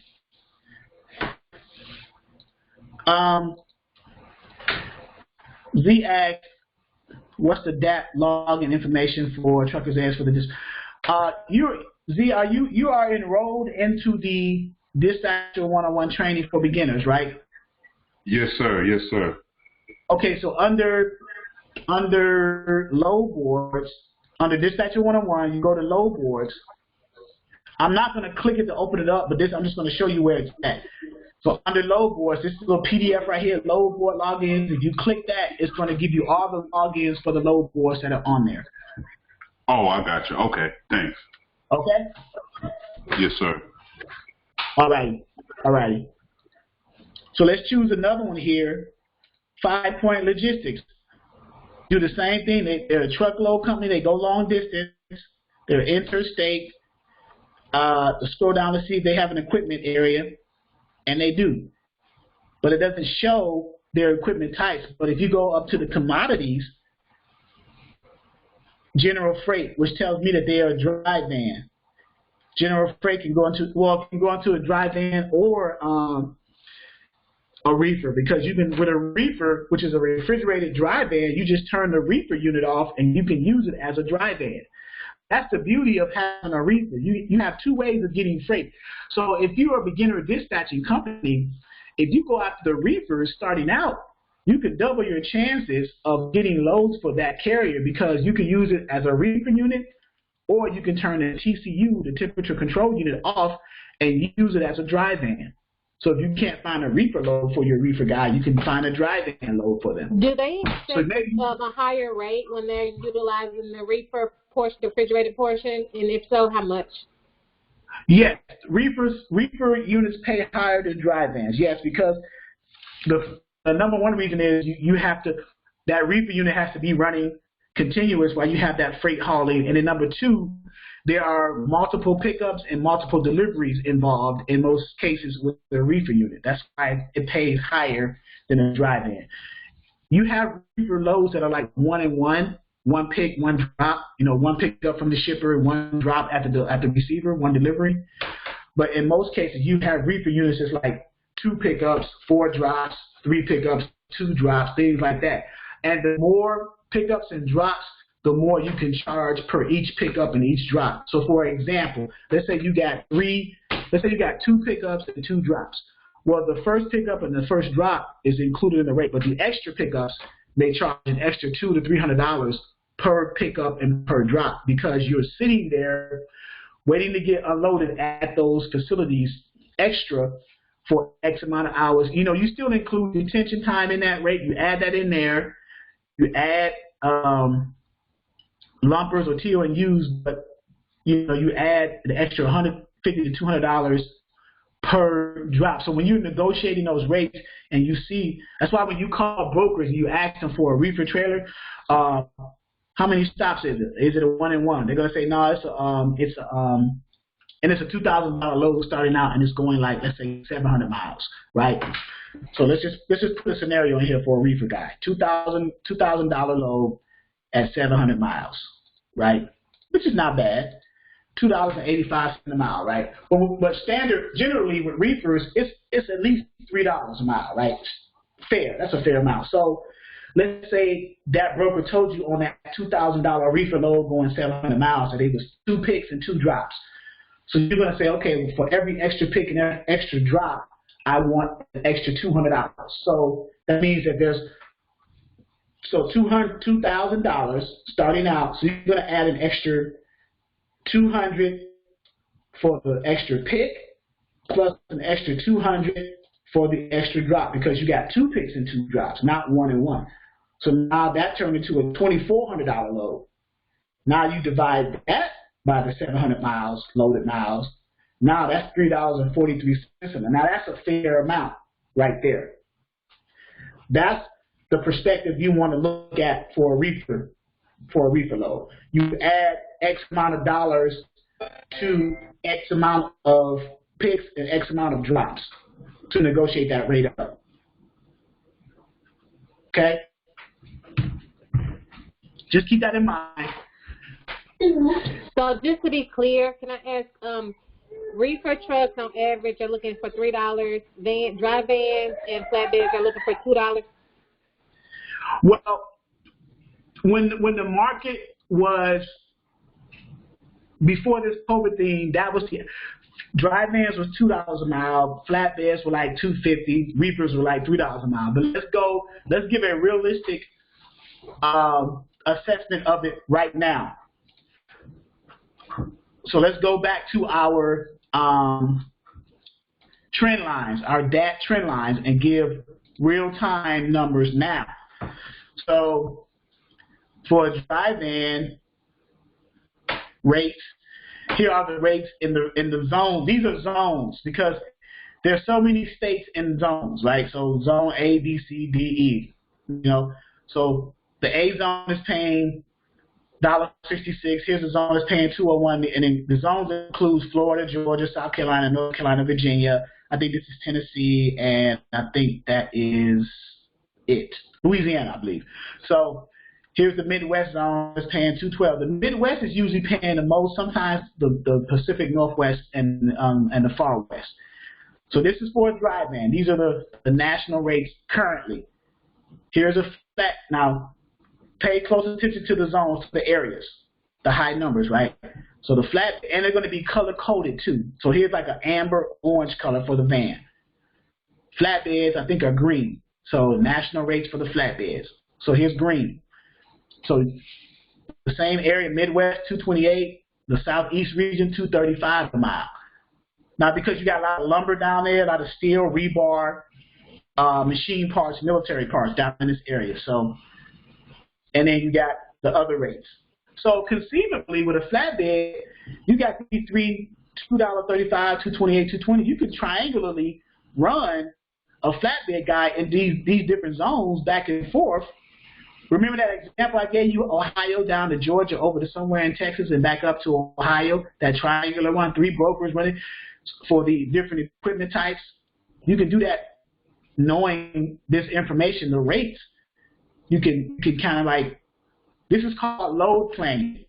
As from a dispatcher's perspective, you plan your routes and based off of what the rates are paying, you keep your carriers in the states that they're paying a fair rate at this moment in time to keep them running and keep them making money, thus you making money.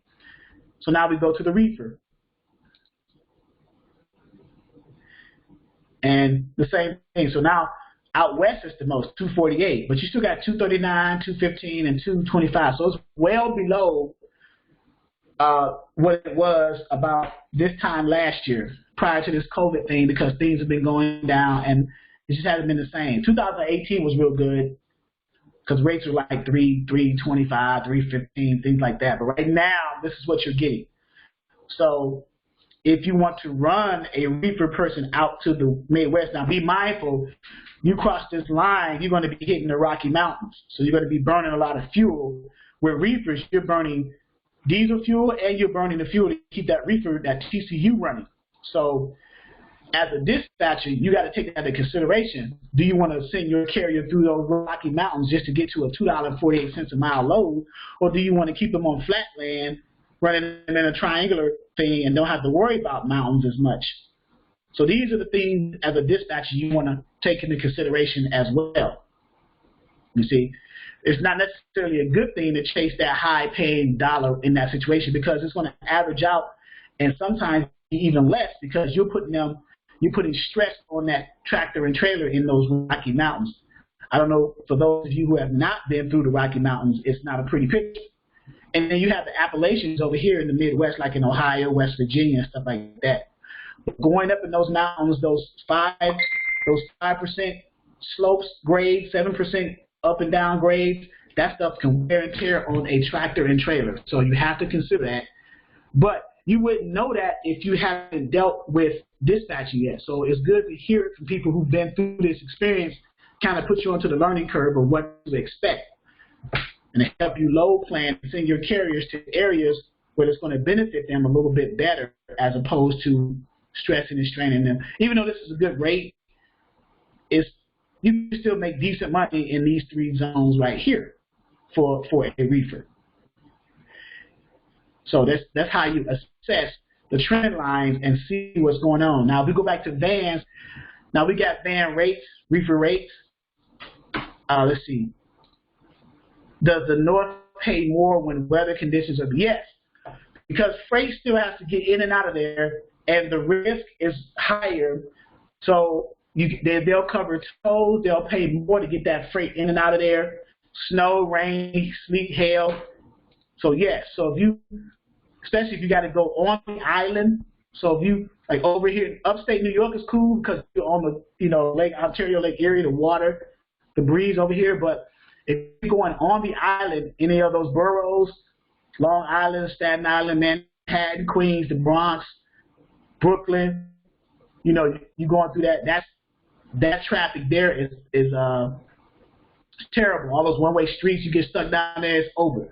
So all in here, Jersey, even in Pennsylvania, some parts. So this area right here, the DMV area, the DC, Maryland, and Virginia area, that's tough too. Tolls are higher as well. So how does that balance the pay? Well, the tolls, you can roll it into the rate,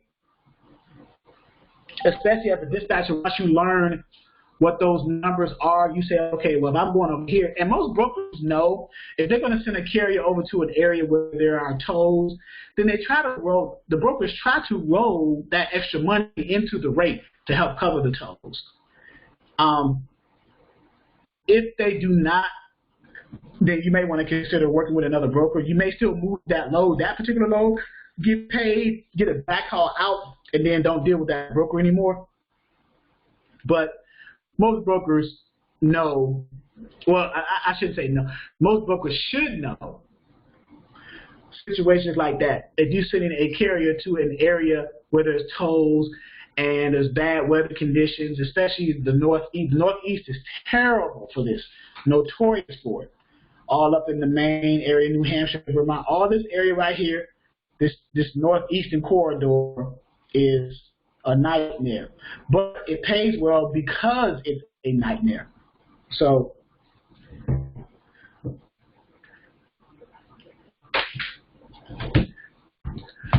back to this example here. Now, also reading trend lines. I don't know if did I put a link to trend lines in here? If I did not, let me do so right now.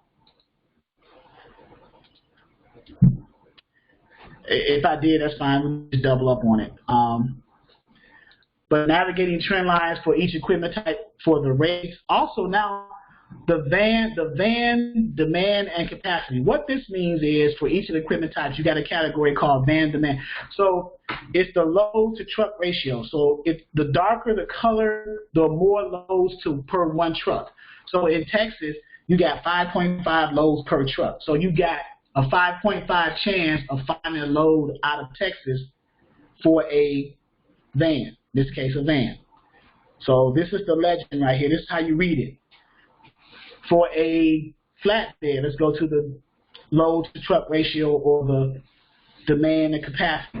So it's 18 plus. Look at that, 18 plus loads per one truck. So you're in Georgia, Ohio, or Illinois, and Texas. So remember that triangular somewhere in the Midwest, 18 plus loads per one truck. Georgia, 18 plus loads per one truck for a flatbed. Texas, 18 plus loads per one truck.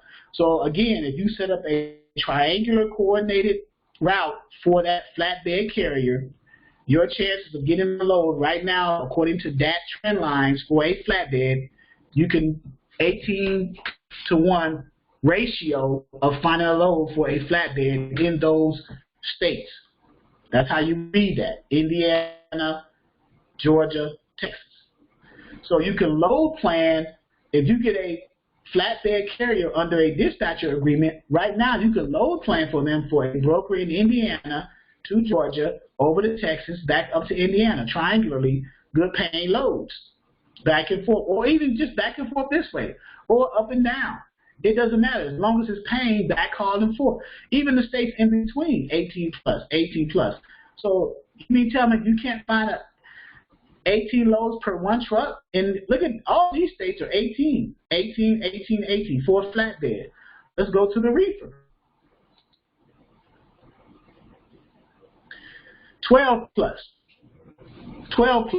right? So it's 12 to 1 ratio.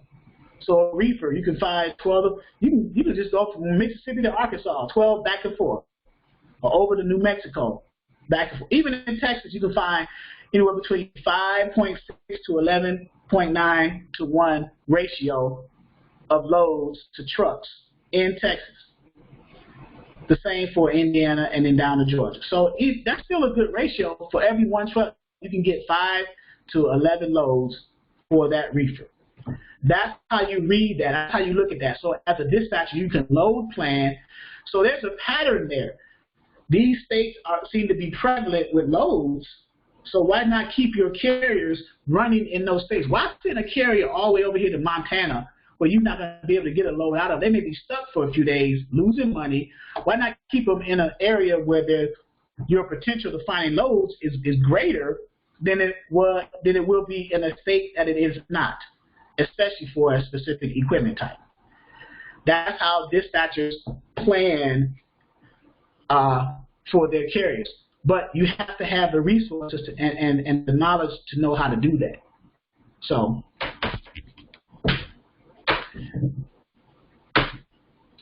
you guys okay? Questions?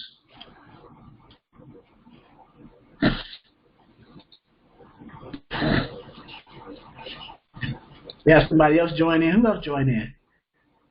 Hey, Sherry. Got Divas, Marcelo. And this is recorded, I believe. Yep. Okay, so it'll be on this will be on the YouTube channel as well as the training videos for those who are enrolled, and in the YouTube channel for those who are considering enrolling into the platform to get ongoing training. So let me log out of here and get ready to shut down for the evening. I hope I've answered questions for you guys.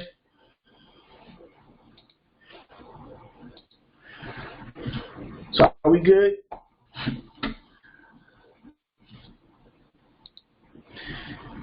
Divas Broker said, this has been great. Tell your friends.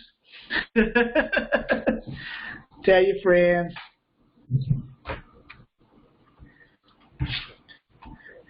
Yep. So dispatcher one-on-one training. Now you can log in to the training as a guest Wednesday evenings at 6 p.m. and Sunday mornings at 11. And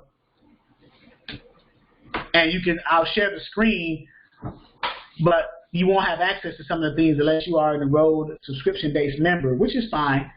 It's your choice to decide whether you want to join it or not.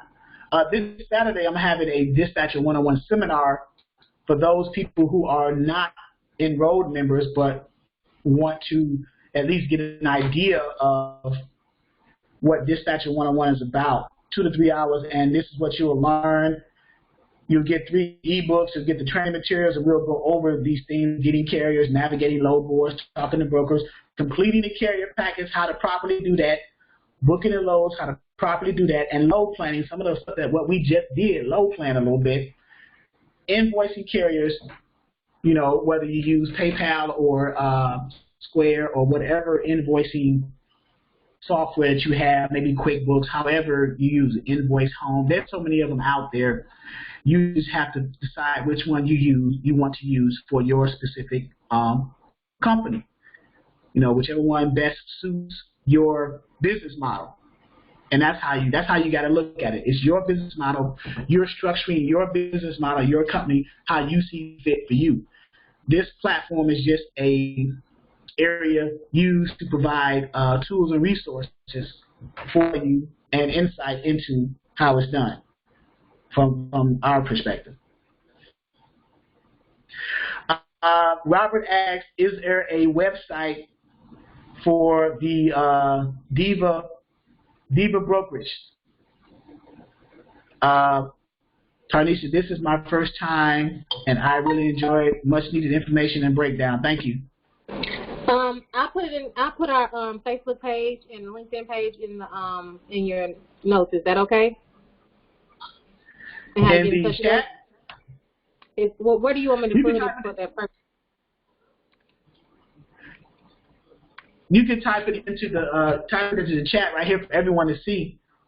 Robert is asking for that too. I'm going to send you this seminar. I plan on going to the site. Oh, okay. Thank you for that government contracting. Okay, Robert. If you are on, she typed it into the chat right here, Robert. So I think you're driving though, right?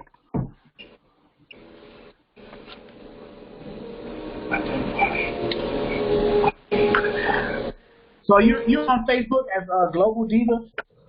Yeah. Robert. Did we connect? Let me see. Yeah, let me see too before I get off of here. And then Marcel just asked if I'm in this group, I can be in the seminar. You could be in the seminar, but you don't really need to, Marcelo, because the seminar is for those who are not members of the ongoing Dispatcher 101 training course for beginners, but had questions about what it's about. So after a person who's not a member of the platform goes through the seminar, and if they decide they want to join the platform, that cost of the seminar gets rolled into the cost of the ongoing training. So that's how that's broken down. So Global Divas. Let me see if Global Divas is.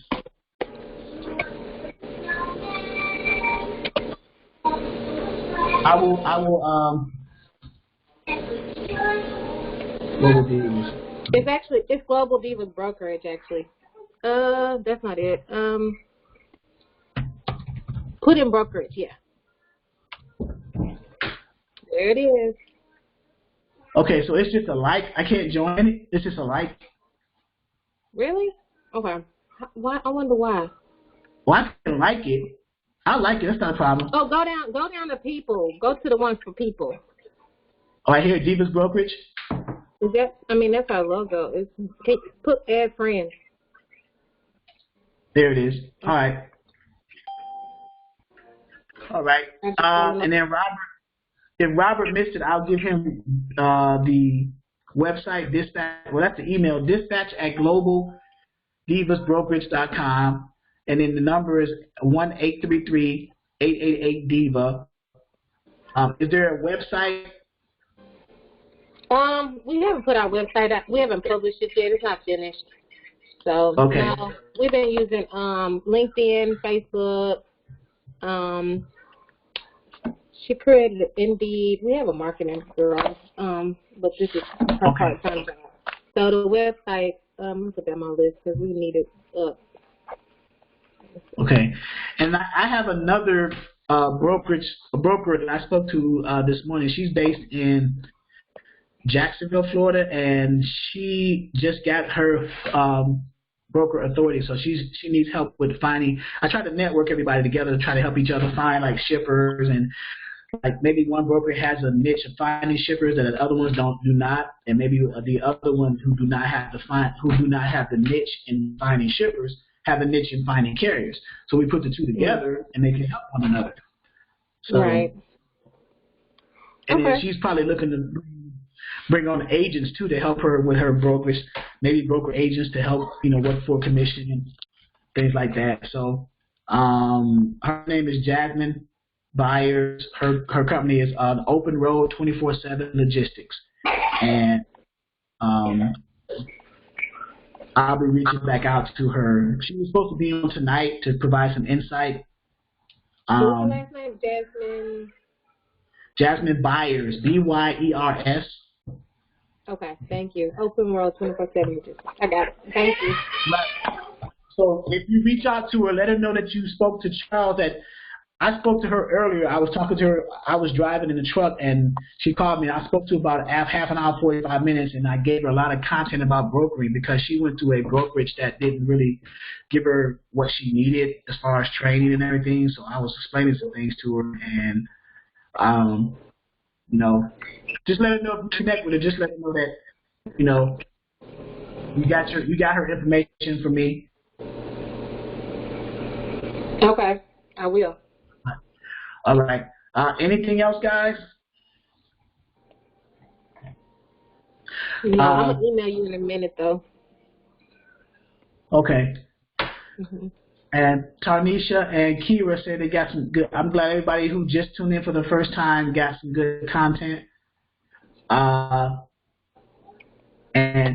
the whole point of this platform is to establish the a basics foundation, solid basics foundation. So when you get to the part where you get intermediate and advanced, you'll be ready to roll. So, all right. So I will next Sunday, 11 a.m. for this particular one. I have a Saturday seminar for Dispatcher 101 for those who are not members but who really want to know about it. So if those who are interested, just let them know they can sign up for that. Let's see, I really did set up, Cuba said I really did set up the website first, so I'll be ready to go. Thank you. Okay, no problem. My website is built on the Wix.com platform. Everything you see, the content, the videos, and everything, I did all that, but it's built on the platform Wix.com. So I find that very user friendly. So thank you very much. I'm glad everybody got a lot of information. I appreciate that. I tried to provide as much content as possible. So. All right, guys. Until Sunday, you guys enjoy the rest of your week. All right, you do. Let me put my, as always, I think everybody has my number, but I'll put it in anyway. Always leave my contact information. Could you put your email? I'm doing that now. Yeah. Okay. And I missed your guys' Tuesday meeting. You guys have it every Tuesday still, right? Yeah, we've been moving it up in the day because of everybody's schedules. But if you want to jump on, we've been having more recently. So I'll text you and see if you're available. Okay, yeah. All right, thank you. Mm-hmm.